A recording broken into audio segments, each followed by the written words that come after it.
Hey, good morning, everybody, and welcome to another edition of Falcons, the Men of North Catholic. And today I'm joined by Ernie Koschineg, class of 50, well, I got in there 57, class of 61. Good morning, Mr. Koschnick. How are you? Very well, doing well. Happy New Year. Happy New Year's. I just wanted, like I said, this is probably one of the most anticipated interviews. And all, I think I did this might be like my 16th or 17th video of all the alumni, and this has to be one of the most anticipated. Well, thank you very much. I appreciate that. It's very kind of you to say that. Thank you. So you ready to take a walk back in time? I sure am. Let's go. All righty. Well, Mr. Koschnick, I'm sure you know North Catholic has had a ton of great teachers and oblates. So in your stint as a student at North Catholic, who was your favorite teacher or oblate and why? I would say one was Father Ness. Now, Father Ness taught us Latin, all right? And we had to do the Gallic Wars. And he gave you 7 or 8 pages every night. But there used to be a bookstore down at Knife and Chestnut called Leary's. And Leary's had like 5,000 books. So I went down one day after school and I said to the fellow, I said, "Do you have the Gallic Wars in English?" He said, "Yeah." I says, "Okay." I bought it. It's the same book he's using, translated. So I got it and I started rolling along. I'm acing everything. I realized I got to stop this. I got to do some things wrong because he's going to wonder how the heck you doing that, you know? So guys came to me like Joe Gaber and Vince McFadden were all in the class. They said, "Can I borrow your book? Can I borrow your book?" I says, "Yeah, you can have it." So the book went all around the room. And one day he stopped. He says, "Gentlemen, I'm very concerned how well you're doing. I never had a class like that in many years." For some reason, everybody started looking at me. And I just looked at him, but I remember that. And then I also had Reverend Mr. Quinn, freshman year for religion. And I failed religion in the first quarter of my senior year. I forget the priest it was. It was the only failure I had. And I didn't do enough work. I was out playing ball all the time, you know. I was living over McVeigh Playground having a great time, you know. And he was what? And then let me tell you this story. I'm in the study hall, 3rd period, in the middle field side of my math class. And I said to Tony Kubak from Port Richmond, all I said to him was, "Tony, can I have your algebra book? Because I'm KO and he's KU. Well, let me tell you, standing about 10 feet away is Bob Fitzsimmons, okay? And Bobby's got his 2 yardsticks taped together, and he says, "You get out of here." All I did was ask the kid for his book, right? So I go out, and he says, "Kneel down." So I knelt down, and he put my hands up over my head, and he put 2 books on them. And he says, "Now, if they come down past your ears, I'm going to crack you," you know? I said, Jesus, Mary Jo, what did I do? You know? But then who walks in the back of the auditorium? But Nobby Walsh. Oh, my God. He says, "You, get in my office." So his office later became the faculty room right there at like 121. So I go in there. I said, "Oh, my God, I've been in school 6 weeks. I can't believe this is happening, you know?" So he says, "What are you doing, you know?" I said, I told him what happened. He says, "Well, you got 10 days. And I said, "Yes, Father." So then I had to figure out how not to tell my parents I was in this problem, you know? So I go home and I lie to my mom. I says, "Remember that time?" Well, he did. Nobby came around the 2nd week of September to all the freshman homerooms. And he made us all stand up and he picked out the biggest kids. And he said to us, "You be out on that field for 5 days." And the field he put us on was the intersection of Honey Park and Jasper Street. And we had hit the dummies and all that. And I prayed like heck that when the announcement up on Friday on the bulletin board outside the AD's office, I was hoping my name wasn't on it. So you were a football guy. No, no, I wasn't a football guy. He was going to make me one. And Uh, so I had to figure out how to come home every day about 5:45, for 10 days, figuring out. Well, Nobby helped me because I didn't get out of detention until 5 o'clock. We sat in the cafeteria with your hands folded, you know, and and the two Reverend Misters walked along the gateway to watch you, And I remember we were a packed school at that time too, yeah. So I said to my mom, I says, "Oh, I'll be late for about 2 weeks. I was nominated to come out for the football team." And she said that was great. I didn't, but she did. So I would come home. And so about the fourth day, she says, "Where's your football clothes and all the dirty ones?" I says, "Oh, they wash them for you, Mom. Don't worry about it." "Oh, okay."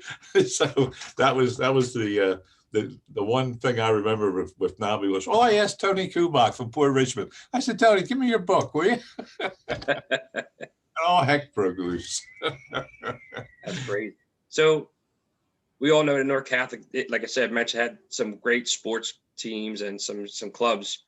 What did you participate in? Besides the story you said, did you do any other sports or any other clubs? No, I was just playing freshman and sophomore basketball, and I picked up hepatitis in my junior year, and I had to stay home. The way they treated hepatitis in 1960 was they put you in the hospital for 14 days until your urine cleared up, because your livers are ruptured. They didn't know what else to do. Yeah. So I'm on the 13th floor, lucky me, and they put a guy in beside me who was a freedom fighter from Budapest, Hungary. At that time, there was a revolt 2 years earlier where the Hungarians and East Germans revolted against the Russian domination, and the Russians sent their troops in, their T-34 tanks, and killed some people, and that ended it. So this guy, he was wanted, so he fled to the United States. Now he's my bed partner, all right, and he's trying to talk to me on all this. So one day he decides to show me how to throw a Molotov cocktail, So he's got this Coke bottle and he's standing on the two beds and he's spread eagle, and suddenly, John, the beds started to move. And I can still see him standing in midair for about 2 seconds till he goes boom, right on down, And I had Tommy Gola. Tommy Gola was 2 doors away from me because Tommy Gola had also jaundice too. He was playing for the New York Knicks then, and Tommy was 2 doors away. And I was afraid to go down and say, it's Tom Gola. Oh my God, what am I going to say to him? I'm 16 years old, But he was right there too. And I was in Hanneman down there at Broad and Vine. But that's what they did for you. So then I came home, had to stay home now. You got quarantined for about 3 more months. So I lost the tryouts and so on and so forth, But I'll tell you one thing it did for me. All I could do was read. So I read books. And when I took my SATs, I did real good on the verbal because I was so far advanced in that, But that was one of the things. So I played freshman and sophomore year, And go ahead. I was going to ask you. I thought you were done talking. I was going to ask your next question, but you can finish. Go ahead. I'm going to figure out. Do you remember your first day at North Catholic? No. I remember the first day of my junior year at North Catholic because my dad died the night before, 2 nights before, and he had a heart attack at 20 after 1 in the morning, and they pounded on the chest in those days and all that nonsense, And he was only 57 years old, and you didn't have the care you have today because I got 2 stents in my heart right now, right, and I have a lot of arthritis on my right hip, and the doctors that Jeff said to me, the ortho guy said to me, the problem is, he says, you've been walking on concrete for 39 years and there's no give on concrete. Yeah. And I used to tell the new teachers when they came in, I said to them, if they had a class in the old building, I says, you won't hurt until you get over to the new building, the annex, because that's all concrete floor and there's no give. There's no give. And there's no give in the hallways. So I'm running around the fire towers in the hallways. I'm just pounding my hips away, and that's all it is. So I had my right hip. But I remember the first day of my junior year, I had Frank Wisman. He was all ACC football player from over in Bridesburg. He was about 6'5". Nice guy, history teacher. And the thing is, look, you come out of 8th grade at St. U there at Masher and Tioga. Edie and I were married there too. And you come out, and the thing was, you went to North Catholic, you know? I mean, Yeah. you didn't think anything about it, you know? It's like my mom said to me, you're going to go to St. Joe's. I didn't even know where St. Joe's was. So I get to St. Joe's in September 61, you know, and I had to go to take the 60, go down to Gerard Ave and get another connection, go all through Wynwood and all that. You know, I got there, and it's the first time I saw the campus. And she said, you're going to St. Joe. So I applied to Temple LaSalle, but she said, go to St. Joe. So I went to St. Joe, you know. Wow. You know, Mr. Koschineg, where your camera is, if you can, because when you lean forward, we're not seeing you. Okay. There you go. Perfect. You're perfect, just like that. Okay, good. So you actually had some stunts in Jug as well. Oh, wait, let me tell you another one. Let's see. Sophomore year, I got Father Diano for religion. Okay. And there was a fellow that lived on Kime Street, K-I-E-M, and he played ball with me over at McVeigh. And he had an interview at York and Dolphin, Kelly's Corner. Okay, it was an indoor kind of market and all that. And he had to keep the interview so he could get the job. Okay, so and his nickname was Meat. And I said, hey, Meat, I says, I'll go to Jug for you. I says, I'll charge you $3. He says, you got it, buddy. So I go down, and it's the first time in my life I've been in Jug by the route of a teacher taking your ID. So the teacher took Meat's ID and he turned it in later to Nobby. Okay.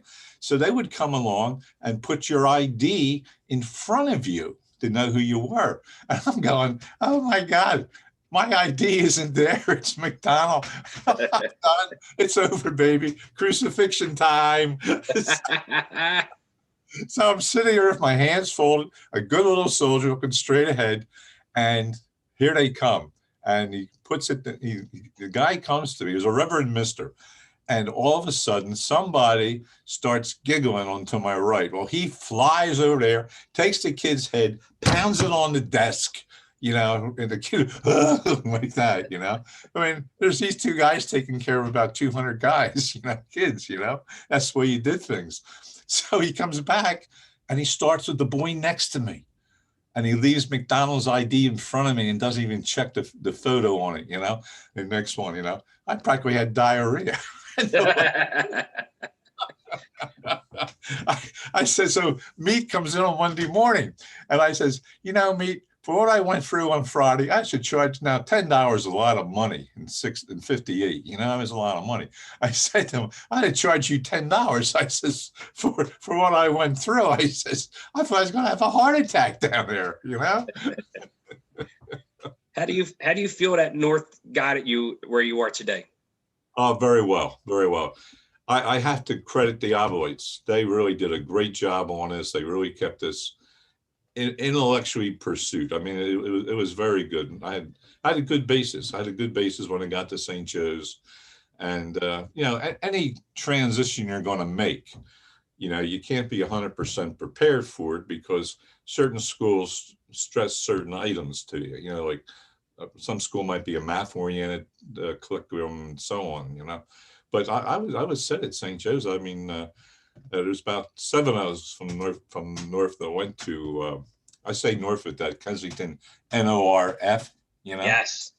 Being Allegheny, that's what it is, you know?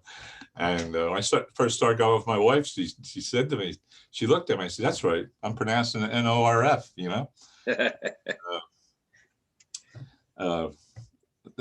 We did well. I was pleased with it. I had no problems with it. I was very happy with it. If somebody came up to you and said, what was it like to be a North Catholic Falcon? What would be your best description? To be a North Catholic Falcon was to be one who was proud of a school, proud of the tradition I was following. There was a lot of good people before us, a lot of solid people. And even the guys on my corner there at Kip and Westmoreland, there's about, well, those guys, I started hanging out with them when I was 14, they were 18. So you can imagine the things they told me, you know, and I knew my parents weren't too happy. But where else was I going to go? I mean, there's Joey McPheeters, Tommy Reed, Danny Naylor, and all those guys.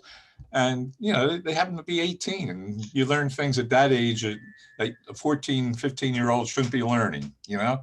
Yeah. And it, it, it was a good thing. It worked out well. How about your fondest memory? What would have been your fondest memory at North Catholic, whether it was 1 year, all 4 years, your senior year? What would have been your fondest memory? My fondest memory, and I think I told it was Bob Fitzsimmons at that point in the study hall. I remember and I remember getting the Gallic Wars down at Leary's, and I would get that. I'd take that back home, and Father Nice would say, we had him sixth period. I remember that. It was room 216. And he would say, all right, these 9 pages. And everybody would go, oh, not me. I take my book over to the rec in between games. I write it all down, turn it in. And I had to stop getting A pluses because I knew he would catch on to something, you know. Then I start passing the book around the room, you know. What I should have done was pass the book around for $1 each, you know. That's what I should have done. I wasn't that smart. Think of that.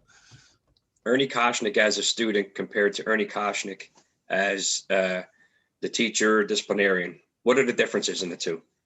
Well, the difference in the two is that,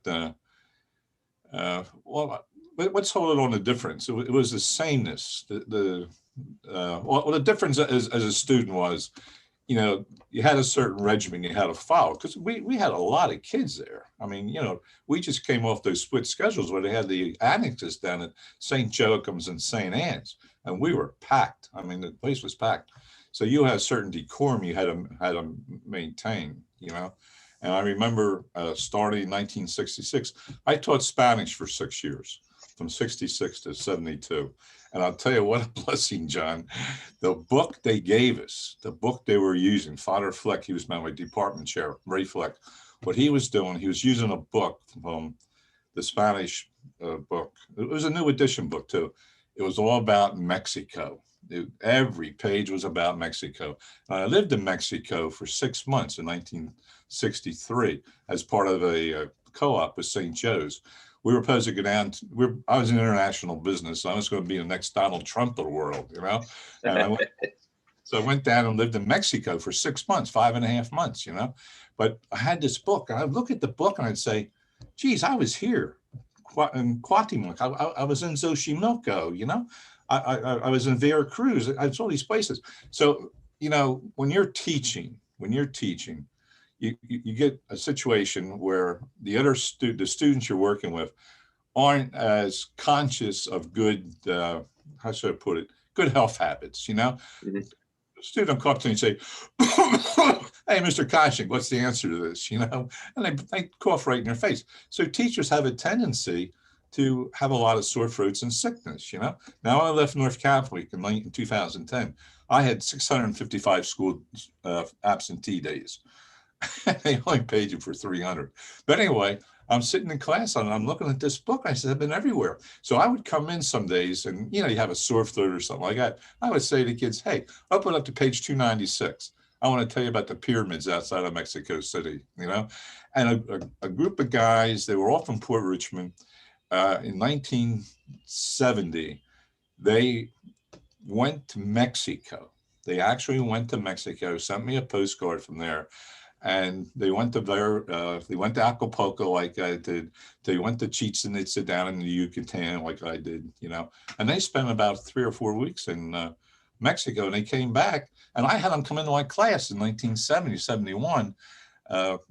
They were, I forget what they were doing, but they came in and they told the kids. They told the kids what the fun they had in Mexico, and they credit me to initiating that interest to go there. That's what it was.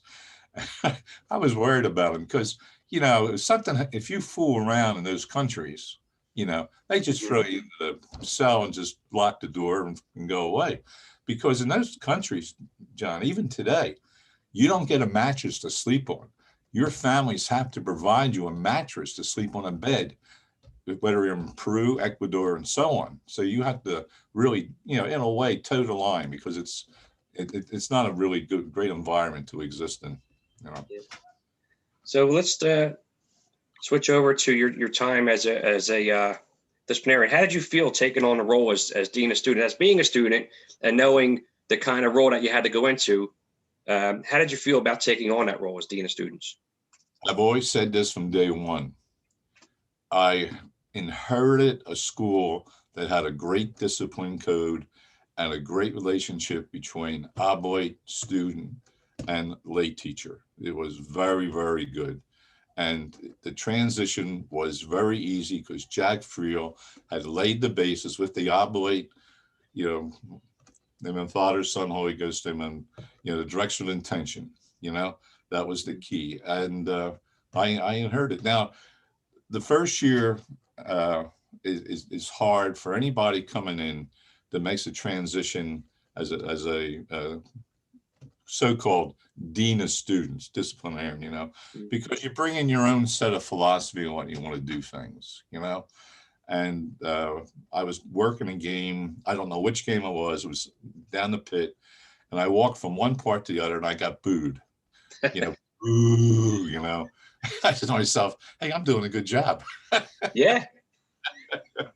So, but I'll tell you though, I love my job. I really love my job. And I picked my wife was an RN nurse at Temple OR, and when you work in that environment, things are tense. People are getting cut open and things like that, And she'd get in the car and say, "Boy, I had a really bad day," I'd say, "You did?" I said, "I have fun." And I did. I had fun. There would be times when there'd be a lot of stress, And we used to leave our home in Montgomeryville and drive down to Broad, Ontario. Now I could make that in 35 minutes, At 6 o'clock in the morning, I could do that, Yeah. So I go down, and I just started to get high blood pressure and things like that. I can't understand why, But anyway, I'm flying down one day, and I did my sugar, and my sugar was high. And she says, "What job you got going on?" And I says, "Well, I got this surveillance back on Pike Street I'm watching, And about 4 days later, took my sugar was back to normal, And she says, "The job over?" I says, "Yeah, we got the kids," and so on, and like that. But it would fluctuate. Your body would reply to the tension that you were under. That's the way it works. Your blood sugar, your blood pressure, and things like that. But I love my job, and what made it so perfect is that I had good faculty. That is so important. That is so important. I can't tell you a number of people after 1988. The seniority checked into the diocese because people were leaving and so on. So the union had to take different teachers that came in, and to a teacher, not one. Everyone came in and says, "I'm only staying here for a year. I'm not taking on these Kensington kids, Fishtown kids. You got to be kidding me." And everyone stayed. They loved it, and they felt bad when they left. Because I want to tell you, we were family. We were family. And what hurt us was when they closed us that day in October. And because I already had 167 kids, and they told us, "We'll keep you open if you get 200. I'm saying to myself, here's the second week of October. I got 160 some. I can find another 30 some kids. It's not going to be hard, And then they closed us down. And that day, I saw adult male and female cry. I mean, literally cry. Jay Atkinson went out and he sat on the front steps inside the school there, the marble steps, and he cried. He was so upset.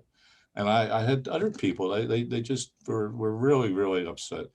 So the diocese learned when they closed Tommy Moore in the 70s, the kids dispersed. Some went to O'Hara, some went to Salesianum, some went to the public schools, but nobody cared for them. Nobody cared for them.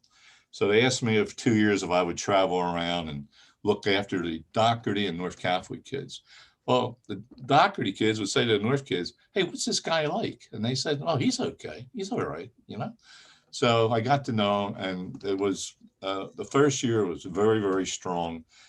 And I worry and I'm concerned about the girls going from the ascending schools and the boys and girls of McDevitt and such going from and Howland going into the receiving schools. We were very well received. They gave me a job going around checking on the kids for 2 years. And I came home one day in October and I said to Edie, I says, I don't think I can do this again. It's so sad. Yeah. It's so sad. I had a boy come into every school was very good to me. They gave me a room, a fax machine, and a telephone. That's all I needed, you know. And I was in the fourth period or third period lunchroom at Judge. And this boy walks up to me, a North kid, and he says to me, he says, can I see you when this is over? I says, yeah, you don't have a test, do you? He says, oh, no. I said, all right, come on in. So he came in, he sat down and he said to me, he said, now he's going to epitomize the feeling of what's going to happen here of the kids. I don't care if you're a Dockery person or a North kid. He says, you know, Saturday, Mr. Koschineg, my dad asked me could I go with him for a ride? So we went for a ride. We wound up in McDonald's parking lot across from North Catholic. And he started crying. And he said, I don't know what to do. He says, my dad's 50-some years old. And he's crying over school closing. I just can't believe he's so affected, you know? He says, I'm affected too, but I didn't realize how deep it was. So I called the dad up. I would keep in touch with him once every 2 weeks to see how he was doing. And he was able to eventually get acclimated to it. We had some good soccer players. And what happens, John, is that two things happen. When you close a school and you send kids to other schools, your quality point index or your grade average follows you, okay? So number one, the North kids would go to Ryan or Judge or McDevitt, and they would jump ahead of people by the rating because their quality index was higher, their average was higher. Makes sense. You know, so where's the ill feeling come from? It comes from the parent of the receiving school who storms in and says, oh, my kid was number 7. Now he's number 9 because this kid from North Catholic came in, you know? So you had to face that. Then there was this situation. I used to go, Edie and I went to the proms. We went to the NHS meetings, you know, I went to the PTAs and so on, just to be seen, to talk people, you know. And they were very upset the first semester. They're very upset, and they would just talk to you. So I went up the last week of August to watch 3 of our kids who made the varsity naturally at Ryan. And understanding sports, I knew it was going to happen. They bounced somebody who had been playing for Ryan for 3 years and expected to have that position on the soccer team. And guess what? In came these 3 other guys, you know, and they were all Catholic. I mean, they were players. They had to. Of course, the coach is happy. George Tote's happy about it. He's got these players, you know. That's the way it goes in athletics, you know. So I get out of the car and I'm walking over to the field. It was a Monday morning. And this lady comes up to me. I don't know who she is anymore. I can't remember. She grabs me, hugs me, and starts crying. She cries and cries. My whole shirt's soaking wet. And she said, why did they do this to you? Why did they do it?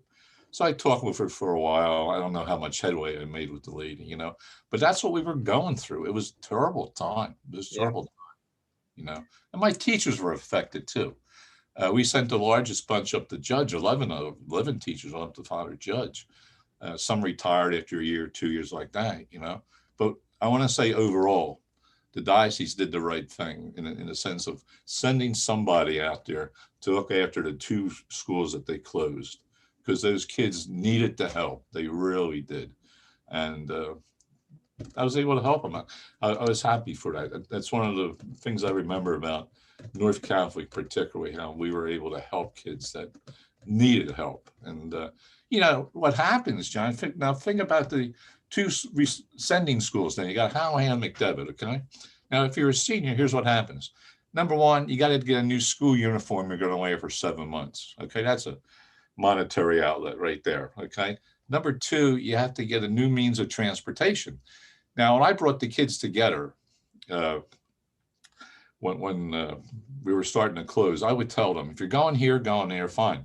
I says, but whatever you do in the summer, get up at 6:30 in the morning, get on the transportation you take, and see how long it takes you to get to this school you're going to. Find out so you have it. So that's what's less of a stressor to you when school's open. Knowing that they are going to be stressed because they're going to a new environment, you know. And the second thing, the other part that comes up too, is that we know what the day before Thanksgiving is at North Catholic. We Yes. know about the rally, baby, the rally. Bring it on, you know. Come on, you Frankfurt dudes. I never forget, Franny Docker and I, my AD, we go up to a meeting for the 50th anniversary game with North and Frankfurt. And we meet at the LaSalle's College's AD office. And there's the coach from Frankfurt's there, the AD, we're there, and so on. And the LaSalle person in charge of the game says to the Frankfurt fellow, says, how many tickets do you need? He says, oh, we need about 8,000. And he says, like hell, you're lucky if you have 800 people. We play you every year, nobody comes. He says, Now, we need the 8,000 tickets. And you know, at that game, the North people wound up sitting on with the Frankfurt people. Yeah. You know, there was no room, it was packed. I remember. Remember that? And we won the game. Speaking of the rallies and whatnot, I remember, you know, being a student at North.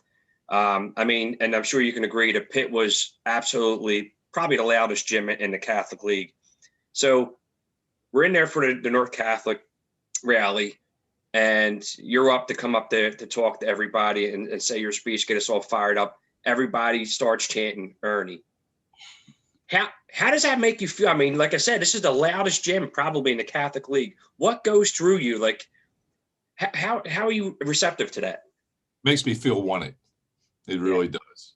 It makes me feel that I'm giving them something, okay, they can hold on to, you know, that they'll tell their children about, they'll tell their grandchildren about the games and things like, and the rallies, you know. And how about the rally had with the Eagle cheerleaders?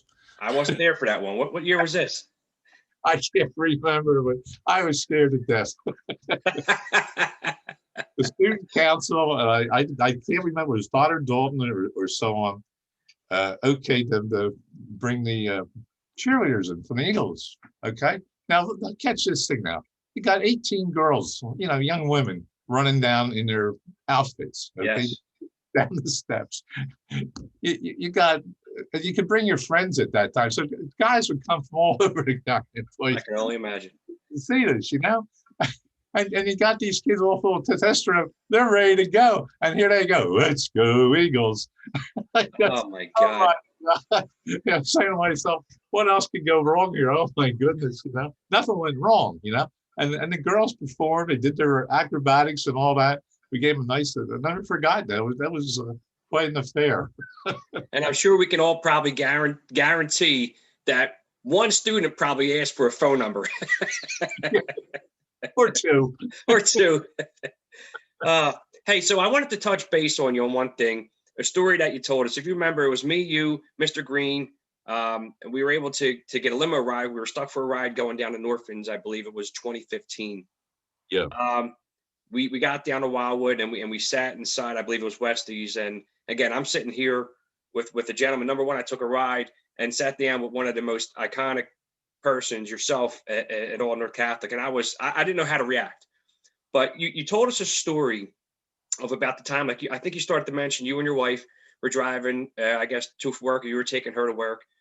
And she was telling you how she wanted you to quit her job, and you were spying on these guys around the Jasper Huntington. You got to tell that story. That story was great. Back me up again on it. Which one was that? So I remember you were telling us that. Yeah.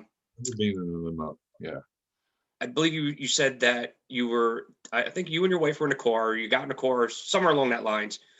And your wife was telling you she thinks you should quit. You got to tell that story. That story was great. Back me up again on it. Which one was that? So I remember you were telling us that you were, I think you and your wife were in a car, or you got in a car, somewhere along that lines. And your wife was telling you she thinks you should quit. she thinks you should stop being this player. You got too much going on, and Oh God, I remember that. Yeah.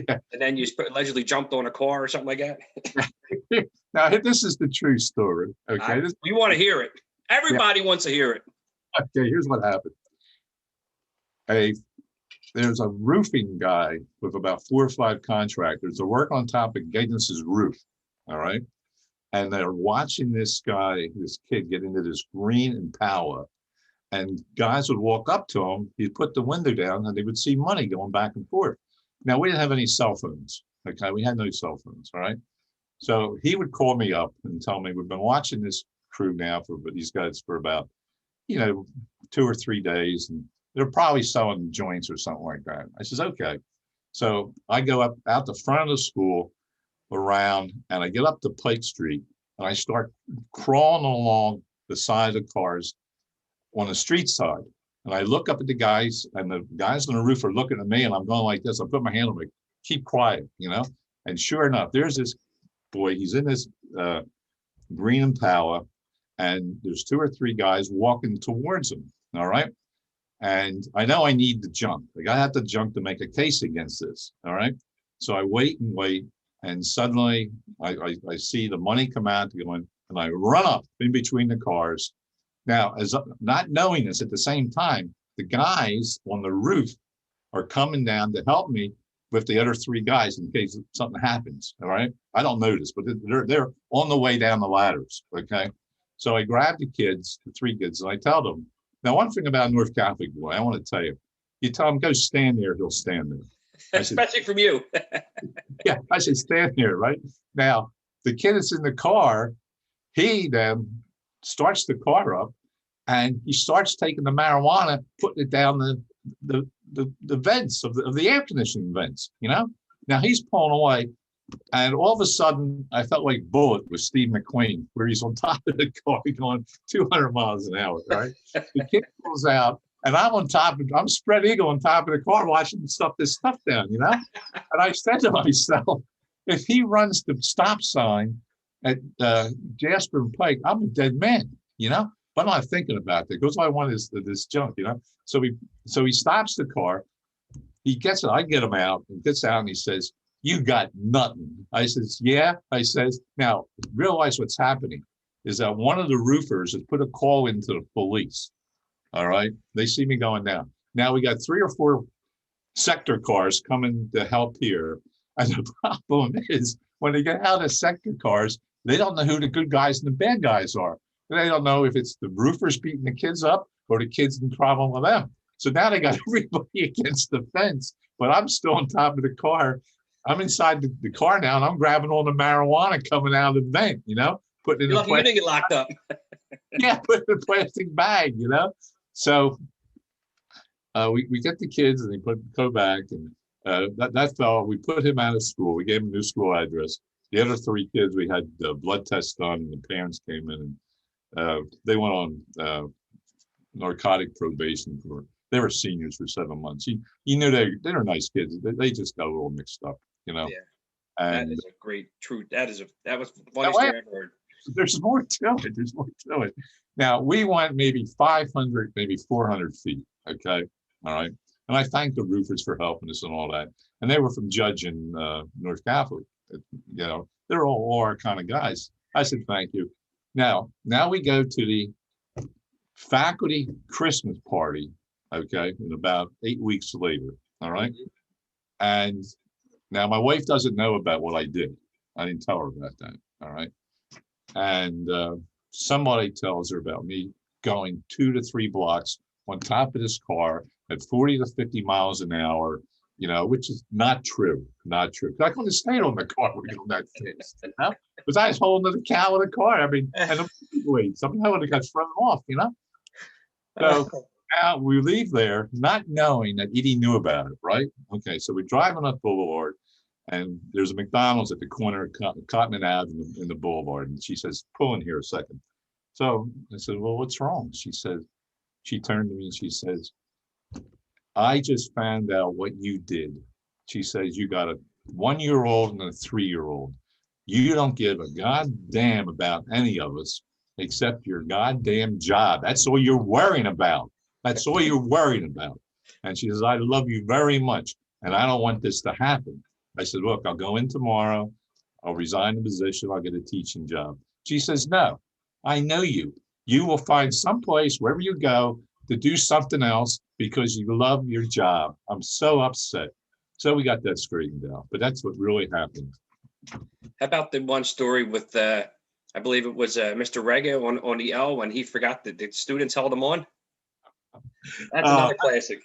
Listen, I just talked to Steve Rega about Airplane Steve. I just talked to him about 4 or 5 days ago. He's 85 years old now. He's on Conley Road, and he's an airplane collector, model airplanes. And he has some from the 1920s and 30s. He has a rent place he rents, one of his atmospheric garages that he keeps them in and all that. But anyway, I just called Steve up to see how he's doing, Yeah. So what happened was my faculty was very, very good to me, very good. And I would ask them at certain times to go up and beyond the call of duty, as you would say. So, coming out of those rallies, everybody is fired up. I mean, they are really ready to go, which is understandable. We got them all fired up, Mm-hmm. So we would make sure we got a little smarter about this.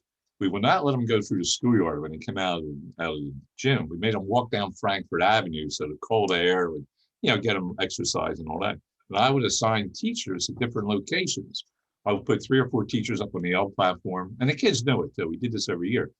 And some out on Torresdale Avenue, just to be seen, to be seen. And the kids wanted to go home anyway. It's 11 o'clock in the morning, what do they want to stay around for? The only people around them, the soccer players and the football team, So up the kids go. And at that time, the majority of the kids were going down to Fishtown and Kensington. Okay, so the L would be crowded. So what happened was Steve was on the platform, and he was close to the door. Somebody pulled him into the car. So 1 or 2 of our kids pulled him into the car. I don't even let him get off until Girard Avenue, because that was the end. I mean, we hardly had anybody going down into Fairmount, So they kept it. So he comes back to the Christmas party we're having, to the Thanksgiving thing, and he tells me about it. It's the last thing I want to hear, because I know Mr. Rega's going to write. It's going to be a Bible when he gets done, So I said, Steve, over the weekend, just write everything down. Monday morning, he comes in 8 o'clock before his first class. He was in room 104, and he gives me this Bible of about 8 or 9 double-sided pages of what happened. I look at this thing, and I go, geez. And I real fast said, Steve, give me some names. I don't have any names. Every time I went to get off, they got in front of me. They wouldn't let me get off at Somerset. I couldn't get off. And I said, really? And I'm sort of thinking, I can believe it. So he goes all the way down, brings us back. And we never got the kids for that, because he couldn't identify anybody. We were out of wit's end on that, But that's what happened. And, the thing was about 4 pages, yellow sketch, yellow paper, manila paper, 2 sides. I made 8 sides you wrote, in about 3 days. I mean, it was very detailed, but not detailed enough to have that, Then we had a case one time, not our kids. Yeah, our kids were not involved, but they used to have a lot of problems in the 70s with people from other schools on the L, going through the L doors and beating our kids up. Yep, I remember. Yeah. So they used to come through. What they did, they had the crew was from Shallcross School, and this crew would raise a hand if they found a North kid sitting by himself, mm-hmm. and that boy was a target. Okay. And they would, hustle him, take his books, or ask him for money and things like that. I used to tell SEPTA police, I said, this crew up there, I says, they're using hand signals and things like that. And eventually we got them.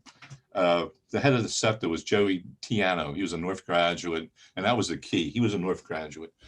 and he beefed things up. And I would say from January into June, it was as peaceful as can be. But here's what caused it is that, in our high school, if you had no seventh period, you could check out earlier. So a couple guys were checking out at the beginning of the sixth period. Okay, people did that. They didn't have a sixth and seventh period teacher. This boy gets on the L, and he's got a nice, like a bomber jacket at that time, real nice, and he's by himself. And he goes down and he gets off at Girard Avenue, and some guys take his jacket off him. And along the way, they break his nose, all right, beating him up. Okay, so he staggers to the lady in the cashier booth. Tells her what happens, all right. The mistake the Cowboys made was this boy, his dad was the deputy commissioner of police for Philadelphia. Oh, wow. Well, you should have seen that. They had more people up on that platform. I didn't have to go up there anymore. Nobody had to go up. They rode the L from Bridge down to Girard back up. They were on in the morning, in the afternoon.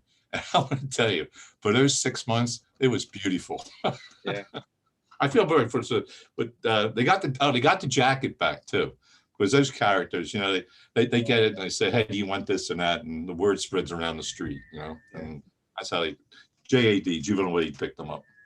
So 2009, we saw the video that you had your final jug.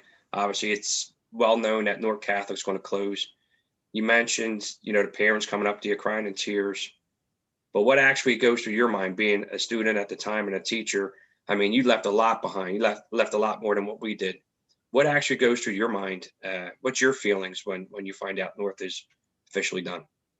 I'm hurt because, number one, John, I'm trying to help kids get through school. And on my watch, I lost 19 students who never graduated. Mm-hmm. 3 by homicide, 5 by suicide, a boating accident, disease, and things like that. These are 19 young men who never got to graduation. And I think of them every Sunday. It's a sad thing. Mm-hmm. Not only sad for the parents to bury somebody, a child, but for us to sit there and the other kids realizing that there's an empty seat that belonged to somebody, that something happened, and that's what made me feel so bad that we couldn't help the boys we still had in the building. We still had 785 boys in the building, you understand? And they all have situations that they need help with, whether it's their girlfriend that gave them the boot, or some disagreement in the home or something like that, they still needed our support, and we couldn't give them that support. And what really made me feel bad is that they pulled North Catholic out of a very Catholic area, and I didn't think they would do that. But it all comes down to number of students, the cost to run a building, and you need 600 students to break even to run a school. Mm-hmm. And you can see what's happening at McDevitt and Howland. There's not enough kids anymore. Yeah. That's what really hurt. That's what hurt. It hurts today too. When I talk to my faculty, Franny Doherty has a luncheon that we stopped having because of the pandemic back in April, but he has a list of 23, 25 people, and we get about 10 or 12 every Tuesday. We go to a different location for 9 months, and we have lunch together and all that, and that's the camaraderie we have, that we still maintain, that they didn't have at Doherty. When Doherty closed, they were all wondering, what are we going to do? Well, we had a faculty. We had a home they bought up there at Broad Street, that turned into a location since the school was going to be closed, We had a building system, and that meant a lot. And it just hurt. It hurts today, I would have still had my job. Even if I had one leg and a crutch, I would have going around whacking you in the back of the head, get in line, I mean, I love my job. I mean, if you leave with 600 and some school days, it means you really enjoyed it. There wasn't a day I didn't get up and say, I got to go to school. I loved it. And that's what Edie would say. The trouble with you is you love your job too much. I don't see anything wrong with that, but that's what happened to me. But we could probably go on for hours and hours with this, and I would take you away from your family for all day. But yeah, we had some really great times, and I just wanted to thank you, and I think I'll speak for every Falcon that has been under your watch. We want to thank you for everything that you've done for us. And with all this pandemic going on, what do you have to say to your student body that went to school under you? Any messages for everybody? Oh, my message is wash your hand 5 times a day. you know, you, you don't want to get caught up in this. You know what's sad? As this pandemic progressed, I didn't know anybody that got put in a hospital with respirators and things like that are dying from it. I knew nobody. I'm looking around watching this, and my daughter's very concerned because I'm 78. I got high blood pressure, diabetes, and stents in my heart. And I'm a target. I really am a target there, And my family's very careful about me. They get my food for me and things like that. And I really appreciate that. And to me, that's a real labor of love. And I have this. I have a shirt behind me. Yes, you can see it. I got it from when the school closed, and I came up with another idea to help the North Catholic community and maybe other kids that want to go to Catholic school. So behind me, I have a shirt. It's a basketball warm-up. I have names on here so far. I got Barry Brodzinski. Oh, yeah. I have Jimmy Schulteis. Oh, yeah. I have, who else do we got up here? Richie Wild, Richie Kelly. And I would like to have your name on there as well. And what we're going to do is I'm going to put it in a nice frame. It's going to be entitled, a little plaque at the bottom, Falcons, Men of North Catholic. And we're going to auction it off. And the orphans can do whatever they want with the proceeds. That's very nice. I appreciate that. I can get it to your daughter, so that way everybody can be safe. And if you can have it, it'd be great. If you can sign that would be awesome. I will do that kindly. I really do. That's very generous of you. Thank you. And I'm sure everybody would like to hear one more Ernie Koschineg rally chant for us. E Nicodemo, emo, e Nicodemo, rah. Northeast Catholic, rah, rah, rah. Thank you, Mr. Koschineg. Okay. It's been an honor and a pleasure to have you on again. I was waiting for this for the longest time, and I'm glad you and I were able to connect on this, and this is going to be something great. This will be up in about 20 minutes. Okay. It'll be really great. But again, thank you for coming on today. Really appreciate it. And to all our Falcons out there in Falconland, remember us. I just got a letter the other day from Father Kilty, and he's doing well down there at Childs, and I'm going to reply to him and so on. And Father Kilty, he married my daughter and he buried my wife. Oh, wow. So, he's from St. Anne's Parish. And, could you tell him? I've been trying to get in touch with him. Could you let him know, and the other oblates out there, if you could pass the word on, to get in contact with me? Yeah, there's an oblate site too that comes out once a week. I can tell you, and the beauty about the oblate letter that comes out every week, they tell you who the oblates are having a birthday. And I know, almost every month I see 1 or 2 people I know. I email them, say, happy birthday, Ernie Koschineg, and they say, oh my God, where you been and all that, And it's a nice thing. I'll email you that link so you can hook up with them. All right. Well, Mr. Koschineg, I ain't gonna take up any more of your time. It's all right. Stay safe. We miss you. We all miss you, and we want you to stay healthy. Well, thank you very much, and thanks for taking the time to do this. I appreciate it. It was my pleasure. Thank you, sir. Okay. Bye-bye.